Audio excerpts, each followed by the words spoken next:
Hello and welcome to News 9. I'm Aditya Raj Kaul and this is in India's interest. Ever since the forced regime change that happened in Bangladesh, the minority Hindus have been a target. Continuously, we've seen the Hindu temples, including the ISKCON temples, and also people from the Hindu faith being targeted. Hindu business houses and Hindu residences have been targeted as well. In the most recent shocking incident, Chinmoy Krishna, a devotee, Hindu Bhakt, has been arrested by the Bangladesh police from the Dhaka airport just minutes before he was to board a flight to Chittagong. And ever since, there's been a global condemnation of the way Bangladesh government has acted. And joining us today is the spokesperson and the country director communications of ISKCON India, Shri Yudhistir Govinda. Thank you very much for joining today. Let me begin by asking you today in this program on the arrest of Chinmoy. How did you react to that? And the way things have developed inside the court, where there's almost seems like the system is completely biased against him. He doesn't have any fundamental rights. The only thing that he was continuously trying to do is raise the voice of the Hindu community. And now that has been completely shut. So Aditya, thank you for having me here. The question that you just asked is a very important one. And historically, if you just look at it from the time of independence of the Bangladesh till now, the Hindus who were at 30% have today come down to 8%. And this has systematically been the case over many years. And even during the previous government, we saw in Noakhali, we had a situation where temples were vandalized. Our own two devotees unfortunately were killed. One body was thrown in a dump and another was floating in some pond. So this has been this situation all the while. And even recently after this government had gone and we had this whole riots and everything, one of our own centers, ISKCON's Meherpur center, was burnt down. And what is happening is that all the Hindu organization, the Hindu groups, the Hindus and the Sanatanis have been basically asking for one thing, that is the safety of the minorities, and their ability to worship and live safely as a minority in the country. And Chinmoy Krishna Das ji, who's a spokesperson of the Sanatan Jagran Manch there in Bangladesh and a former member of ISKCON, he has been advocating the same thing. So naturally, when the arrest or the news of the arrest came, it was kind of a shock and surprise to most of us. So this has been something that we are also concerned, because his rights as a citizen of Bangladesh to peacefully ask for the minorities to function and live and be safe is something that all of us also are asking and supporting. Well, we have seen inside the court the proceedings that were on, and it's not just Chinmoy Krishna Das who is under attack. It's the ISKCON which is under attack as well, where the proceedings happened and the Attorney General came out and said that ISKCON should be banned. And this was discussed inside the court and now has been completely sidelined. But what does this really convey? Is the Muhammad Yunus government, are the people within the so-called deep state now of this interim government trying to completely ban ISKCON? See, that is a looming threat. Undoubtedly, it has been something that we have been communicating through our channels to the government and trying to explain who we are. But naturally, it needs to be seen in the broader context of how can you call some organization as fundamentalist, which has been dedicated for more than 50 years now in serving the society in Bangladesh. So just if you look at it from the inception, in 1970s when ISKCON as a movement was a very small organization, and you had the independence of Bangladesh, a lot of hunger, Prabhupada diverted a lot of our resources, even though we were small, into Bangladesh to feed the people, just so that they wouldn't go hungry. And subsequently, ISKCON today runs, apart from the 140 centers that we have old age home, we have orphanages, we have schools, we have free medical camps, free annadan, food distribution on a daily basis. And these don't discriminate between any race, any ethnicity, any gender, any religion. So how can that be fundamental? And ISKCON is present not only in Bangladesh, it's in more than 100 plus countries. We are in UK, we are in US. Just recently the British Prime Minister was at the temple. So if it was anything close to fundamentalism, do you think that would be somewhere these people would associate with? You said that you are in touch with the Bangladesh government. Have there been any meetings with the representatives of the Bangladesh government? And you said that you're trying to convince them. What has been their response? See, naturally, because ISKCON is undoubtedly one of the more largest, you could say, the Hindu organization in the country. So there have been discussions for a long time with the government, and similarly, we have been in touch now as well. And we expressed their side of or their viewpoints, you could say, and we have expressed our concerns for the Hindu rights, for the Hindu safety, and why we feel it's paramount because a society which cannot ensure safety of its citizens, who are all Bangladeshis, then that would not be a very stable society to work with. How do you see the response of the Indian government? You know, repeatedly there have been statements that have been issued by the Ministry of External Affairs. They have condemned the arrest of Chinmoy Krishna and also asked the Bangladesh government to ensure security of the Hindu minorities as well as the Hindu temples, including the ISKCON temples. You yourself met the External Affairs Minister, Dr. S. Jaishankar. What was his response? Did you also discuss the situation in Bangladesh with him?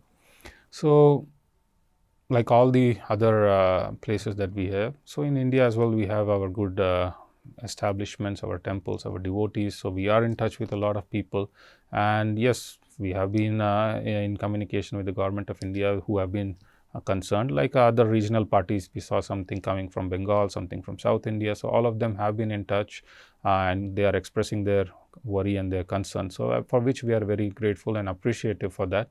And my discussions with Mr. Jaishankar were a little while ago, before he went for the G20. While it was in a different context where we had invited him for some event, but nevertheless, being the foreign minister, he was, interested to know how is ISKCON doing around the world and our temples. So naturally, we just shared a brief of how we are in different parts of the world. So the Indian government statements have come out. They are trying to do whatever they can under the ambit of the law, under the ambit of the constitution. What are your expectations from the Indian government? Do you think they should continue to raise their voice, in India being a majority Hindu nation, and perhaps for those people, the Hindus who are looking now at India to continuously raise their voice, what should India do? While I haven't seen the exact statements that the Honorable Foreign Minister made today, but nevertheless, I believe he has made something, and India has been speaking on this matter. And I hope these are some things that are positively conveyed or communicated diplomatically, that the safety and the importance of security for the minorities is essential.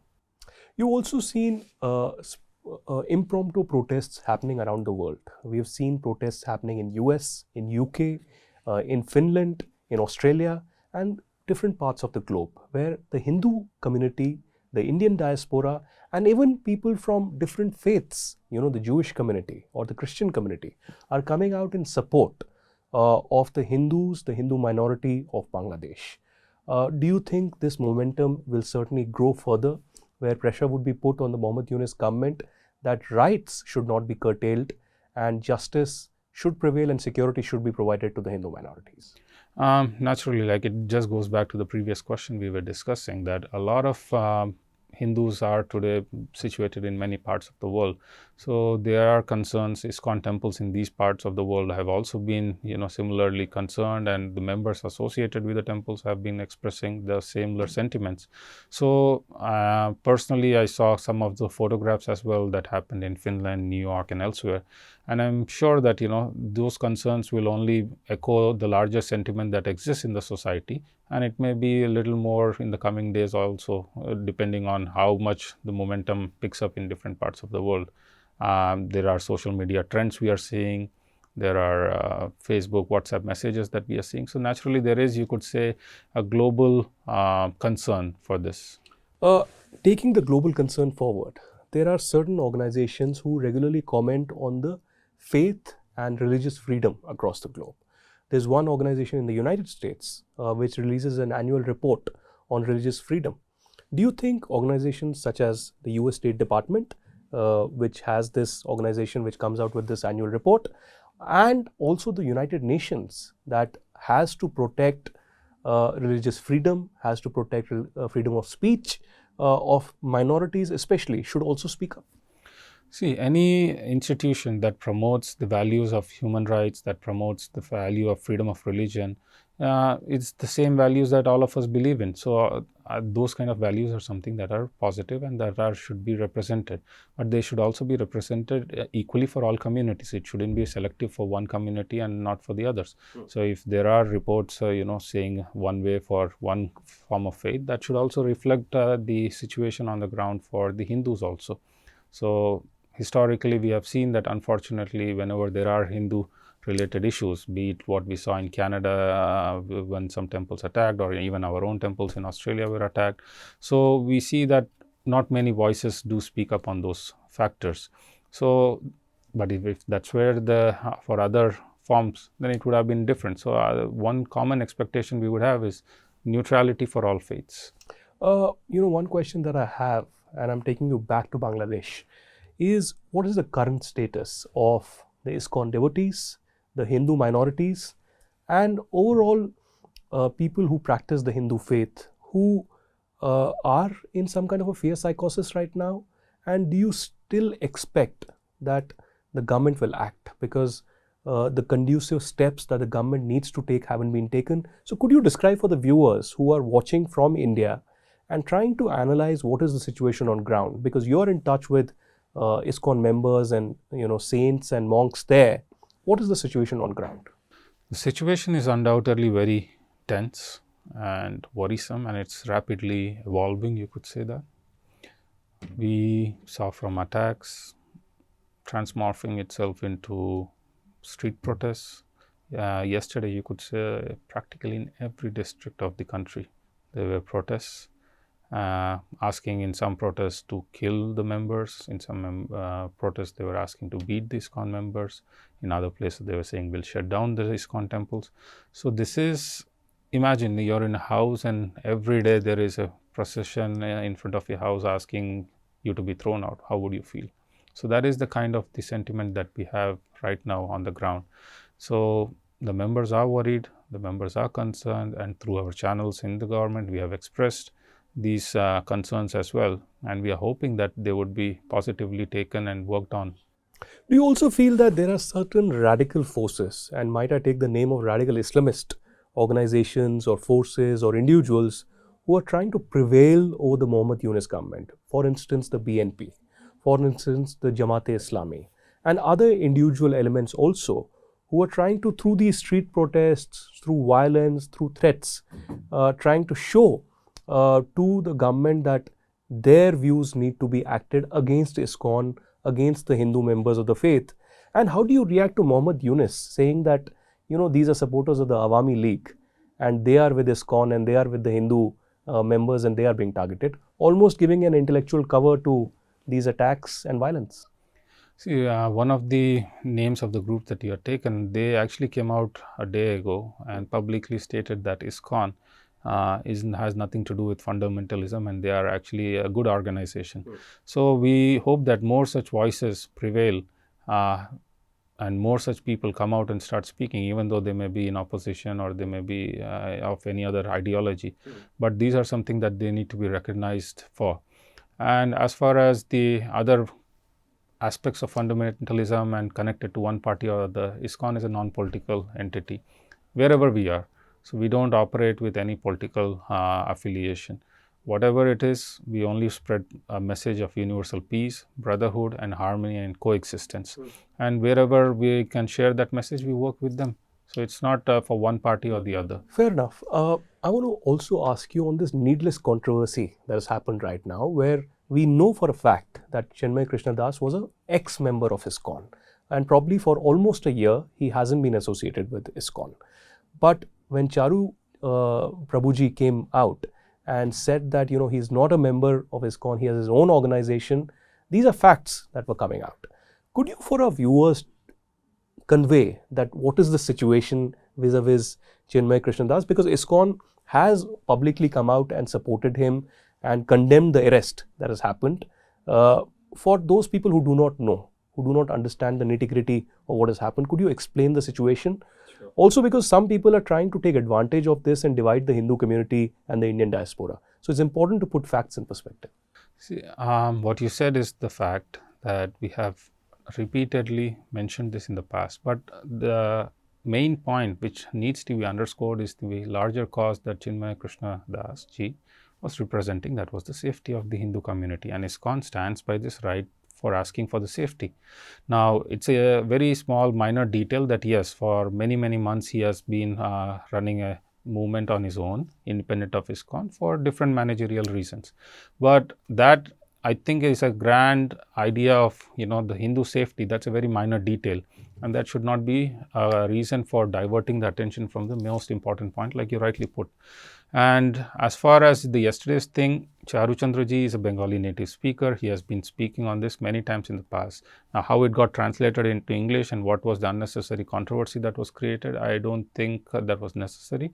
But unfortunately, we are in an age of social media where things move faster than facts. So that was the only reason why I think that happened.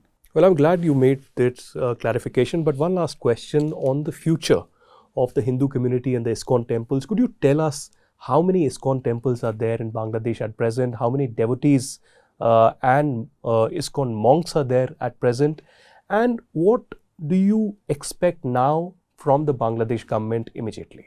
So we have about 140 plus temples in Bangladesh, and we have close to 40,000 initiated members and another several thousands of followers who are connected with us, and about 1,000 monks who stay in the temple.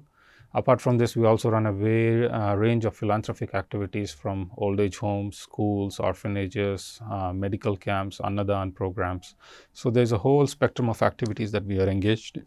And regarding what we expect currently, it's a very simple thing which we have been expecting all the while, that temples are safe, the Hindus are safe, the establishments are safe, and in this way there is atmosphere of coexistence and peaceful brotherhood. And the more we take concrete steps in this direction, the more it will be better for the country and better for the society. That's all we expect for.